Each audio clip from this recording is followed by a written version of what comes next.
जब हम कोई रिसर्च शुरू करते हैं तो सबसे पहले हमें यह जानना होता है कि इस विषय पर पहले क्या क्या काम हो चुका है। इस जानकारी को प्राप्त करने के लिए रिलेटेड लिटरेचर का सर्वे करते हैं। इसके लिए हमें अलग अलग सोर्सेज से जानकारी इकट्ठी करनी होती है। उदाहरण के लिए माने कि अगर एक स्टूडेंट ये जानना चाहता है कि योग का फिटनेस पर क्या प्रभाव पड़ता है, तो उसे पुराने रिसर्च पेपर, योग पर लिखी किताबें और WHO या आयुष मंत्रालय की रिपोर्ट्स पढ़नी चाहिए। नमस्कार, मैं डॉक्टर दीपल निगम पुनः आप सभी के बीच में उपस्थित हूँ एक नए विषय के साथ, एक नए वीडियो के साथ। आज का टॉपिक है सर्वे ऑफ रिलेटेड लिटरेचर। चलिए इसे पीपीटी के माध्यम से समझने का प्रयास करते हैं। आज हम इस टॉपिक के अंतर्गत literature sources, library reading, need for surveying related literature के बारे में बात करेंगे। तो एक एक करके इसको डिटेल में समझते हैं। सबसे पहले लिटरेचर सोर्सेज, साहित्य के स्रोत, प्रकाशित शोध पत्र और journal, publish research paper and journals. उदाहरण के लिए अगर हम फिजिकल एजुकेशन स्पोर्ट्स की बात करें तो international journal of sports science, journal of physical education and sports, इनसे हमें विशिष्ट शोध, नवीनतम प्रगति और खेल से जुड़े वैज्ञानिकी या अध्ययन की जानकारी मिलती है। नेक्स्ट, बुक्स या पुस्तकें, शोध विधियों, खेल विज्ञान यानी कि sports sciences, fitness training, sports management से जुड़ी हुई पाठ्य पुस्तकें और संदर्भ पुस्तकें जिसको हम रेफरेंस बुक्स के नाम से जानते हैं, इनसे भी हमें कई साहित्य के संदर्भ में कई जानकारी मिल सकती है। उदाहरण के लिए स्पोर्ट्स ट्रेनिंग प्रिंसिपल, जिसमें खेलकूद में ट्रेनिंग से जुड़ी हुई गहन जानकारी होती है। थीसिस या डिसर्टेशन, विभिन्न विश्वविद्यालयों और शिक्षण संस्थानों में जमा किए गए शोध कार्य, किसी विशिष्ट समस्या पर विस्तृत अध्ययन यानी कि डेप्थ स्टडी का बेहतरीन स्रोत होते हैं। उदाहरण के लिए जिस विषय पर आप रिसर्च वर्क कर रहे हैं तो उससे संबंधित जो थीसिस और डिसर्टेशन विभिन्न विश्वविद्यालयों और शिक्षण संस्थानों में जमा किए गए हैं, उनसे आप मदद ले सकते हैं। नेक्स्ट, इंटरनेट सोर्सेज, ये इंटरनेट संसाधन जैसे कि Google scholar, research gate, sports विशिष्ट वेबसाइट जैसी ऑनलाइन डिजिटल लाइब्रेरी और डेटाबेस होते हैं। ध्यान रखें कि विश्वसनीय स्रोतों का ही उपयोग करें। इन संसाधनों के साथ आप मदद ले सकते हैं। नेक्स्ट है कॉन्फ्रेंस प्रोसीडिंग्स। कॉन्फ्रेंस प्रोसीडिंग राष्ट्रीय अंतर्राष्ट्रीय सम्मेलनों में प्रस्तुत शोध पत्र, खेल वैज्ञानिकों एवं शिक्षाविदों द्वारा किए गए नवीनतम शोध का सार, इनके अंतर्गत भी आप अपने लिटरेचर को बढ़ा सकते हैं। नेक्स्ट है गवर्नमेंट रिपोर्ट्स और स्पोर्ट्स बॉडीज की रिपोर्ट्स। उदाहरण के लिए अगर एक स्टूडेंट ये जानना चाहता है कि योग का फिटनेस पर क्या प्रभाव है, तो उसे पुराने रिसर्च पेपर, योग पर लिखी हुई किताबें और WHO या आयुष मंत्रालय की रिपोर्ट्स पढ़नी चाहिए। आगे बढ़े तो है सबसे इंपॉर्टेंट लाइब्रेरी रीडिंग। पुस्तकालयों में अध्ययन बहुत ही जरूरी है। लिटरेचर सर्वे करने के लिए लाइब्रेरी बहुत उपयोगी जगह होती है, जहां आपको पुराने शोधकार, स्पोर्ट्स एनसाइक्लोपीडिया, मैगजीन और थीसिस मिलती हैं। फिजिकल एजुकेशन से जुड़े विषयों के लिए लाइब्रेरी एक खजाना है। उदाहरण, एक रिसर्चर एथलीट्स की डाइट और परफॉर्मेंस पर काम कर रहा है, उसे कॉलेज की लाइब्रेरी में स्पोर्ट्स न्यूट्रिशन की किताबें मिलती हैं, जिससे उसकी रिसर्च की क्वालिटी और बेहतर हो जाती है। आइए अब इसको और विस्तार से समझते हैं। सबसे पहले पुस्तकालय की सदस्यता यानी कि लाइब्रेरी मेंबरशिप। अपनी यूनिवर्सिटी या स्थानीय पुस्तकालय का सदस्य बने। शारीरिक शिक्षा एवं खेल विषयक विभिन्न पुस्तकों, जर्नल्स और पत्रिकाओं तक सीधी पहुंच प्राप्त करें। नेक्स्ट, कैटलॉग और इंडेक्स। लाइब्रेरी में मौजूद पुस्तकों या शोध पत्रों की लिस्ट चेक करें। खेल से संबंधित साहित्य खोजने के लिए कीवर्ड्स का उपयोग करें, जैसे sports training, physical fitness, exercise physiology इत्यादि।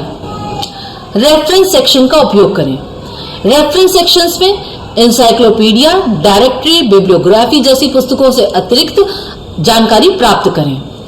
इसमें आपको विभिन्न शोध पत्रों और पुस्तकों के बारे में इंडेक्स मिलते हैं यानी कि सूचकांक मिलते हैं, जो आगे आपके साहित्य सर्वे में मदद करते हैं। नेक्स्ट, रीडिंग रूम व ऑनलाइन डेटाबेस।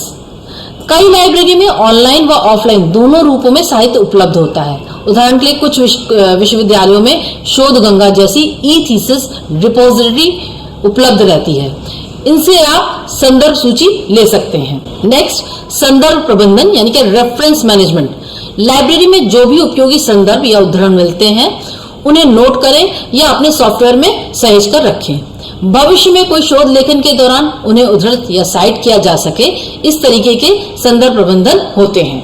अब हम बात करते हैं संबंधित साहित्य का सर्वेक्षण करने की आवश्यकता यानी कि need for surveying related literature. अब ये सवाल उठता है कि लिटरेचर सर्वे क्यों करें हम? इसका सीधा उत्तर है ताकि हम दोबारा वही गलती ना करें जो किसी और ने की है और हम नया कुछ जोड़ सकें। इसको डिटेल में समझते हैं। शोध समस्या को स्पष्ट करना, यानी कि जो रिसर्च प्रॉब्लम है उसको और क्लियर करना। पहले से हुए कार्य यानी कि जो एग्जिस्टिंग रिसर्च को देखने से यह पता चलता है कि आपके विषय में क्या क्या पाया जा चुका है और किस दिशा में आगे शोध किया जा सकता है। जैसे यदि कोई स्ट्रेंथ ट्रेनिंग का प्रभाव बास्केटबॉल खिलाड़ियों की वर्टिकल जंप पर देखता है तो विषय में पहले से कई शोध हो चुके होंगे, तो आप देखेंगे कि आगे की रिसर्च के लिए कौन से नए दृष्टिकोण या एंगल्स या गैप मौजूद है जिन पे हम विचार कर सकते हैं। मेथड्स की बात करें तो विधियों का चयन। अन्य शोधकर्ताओं ने अपने अध्ययन में कौन सी विधि, शोध विधि अपनाई है, जैसे डेटा इकट्ठा किया, कौन से सांख्यिकी परीक्षण यानी कि स्टैटिस्टिकल टेस्ट किए, कि ये सारी जानकारी आपको अपने शोध को बेहतर तरीके से डिजाइन करने में मदद करेगी। नेक्स्ट है क्रेडिबिलिटी, विश्वसनीयता। जब आप अपने शोध के लिए किसी मान्य स्रोत, ऑथेंटिक सोर्स की जानकारी, तथ्यों और आंकड़ों का संदर्भ देते हैं, यानी कि डाटा का संदर्भ देते हैं, तो आपके शोध की विश्वसनीयता यानी कि क्रेडिबिलिटी बढ़ जाती है। नेक्स्ट है अनुकरणीय उदाहरण, बेंचमार्क स्टडीज। कई बार किसी उन्नत विश्वविद्यालय या संस्था का शोध मार्गदर्शन देने वाला बन सकता है।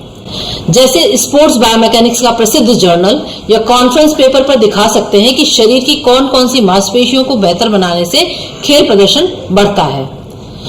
नेक्स्ट, दोहरे शोध से बचना, अवॉइड डुप्लीकेशन। अगर आपके जैसी ही किसी और ने बिल्कुल ही समान शोध पे पहले ही क्या कार्य किया है तो आप अनावश्यक दोहराव यानी कि डुप्लीकेसी से बच सकते हैं। इसके बजाय आप नए या उन्नत आयाम डायमेंशंस को शामिल करके अपने शोध को अधिक उपयोगी बना सकते हैं।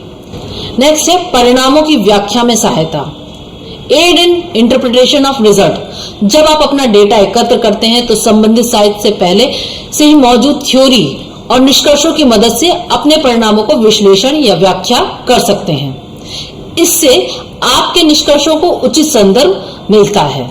आइए अब सारांश रूप में इस पूरे विषय को समझते हैं। साहित्य के स्रोत, लिटरेचर सोर्सेस अनेक रूपों में मौजूद होते हैं, जैसे शोध पत्र, पुस्तकें, थीसिस, इंटरनेट संसाधन, कॉन्फ्रेंस प्रोसीडिंग इत्यादि। लाइब्रेरी रीडिंग ये एक व्यवस्थित तरीका है जहां आप कैटलॉग, रेफरेंस सेक्शन और ऑनलाइन डेटाबेस का उपयोग करके विषय संबंधी जानकारी प्राप्त कर सकते हैं। संबंधित साहित्य का सर्वेक्षण, सर्वे ऑफ रिलेटेड लिटरेचर, इसलिए आवश्यक है कि यह आपको शोध समस्या को स्पष्ट करने, सही विधियां चुनने, शोध का दोहराव रोकने और अपने निष्कर्षों का प्रामाणिक रूप से व्याख्यायित करने में मदद करता है। तो एक अच्छी रिसर्च की नींव अच्छे लिटरेचर सर्वे पर टिकी होती है। फिजिकल एजुकेशन जैसे क्षेत्र में जहां हर दिन नए अभ्यास, नियम और फिटनेस टेक्नोलॉजी आती हैं, वहां पुराने रिसर्च को समझना बहुत ही जरूरी है और नए से जोड़ना भी जरूरी है। आप भी जब अगली बार रिसर्च शुरू करें तो पहले लिटरेचर सर्वे जरूर करें। आगे इस विषय से संबंधित कुछ प्रश्न दिए हुए हैं जिसे पढ़कर आप अपने एग्जाम्स की तैयारी कर सकते हैं। अगले वीडियो में हम एक नए विषय के साथ आपके बीच उपस्थित होंगे। नमस्कार, स्वस्थ रहिए, खुश रहिए।